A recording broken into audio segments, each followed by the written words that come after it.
Hi, I'm Lisa Wright. I'm the manager of Asel Art Supply, and I'm going to show you the use of oil pastels. I have a selection of oil pastels out in front of me. They range anywhere from your harder oil pastels, less expensive. They have a little bit more wax medium in them, since most of your oil pastels are a combination of wax, oil, and a pigment. Makes them colorful. Your more expensive oil pastels like these are going to have a little bit more pigment in them and a little more oil, not quite so much wax. They will have essentially a very lipstick type feel to them when you put them on the paper. Most of the time when oil pastelists are using them, they are going to be using the harder oil pastels first in order to lay down a drawing on the piece of paper, because it's not going to fill up the surface quite so much.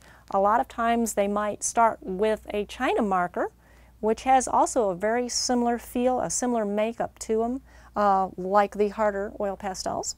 It will also give them the ability to make a more detailed drawing, like what I started off to do here on my painting. And then at the very end, you can come in with the softer oil pastels and actually make your painting look more like an oil painting. It's putting out much more color to it. For some more detail, like what I did in the feathers of the pheasant here, you can go back in after you've laid in your oil pastel and scratch back in effects with an X-Acto knife. You can go back in with the harder pastels and the China markers to add a few effects.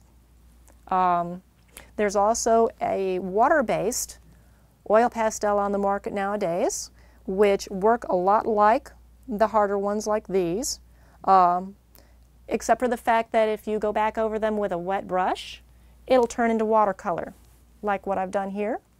And as you can see, you can come in with the water-soluble oil pastels first, make them into a wash, and then go back over them with the harder oil pastels and the softer oil pastels. They are compatible together and can make a very interesting picture. And that's how you use oil pastels.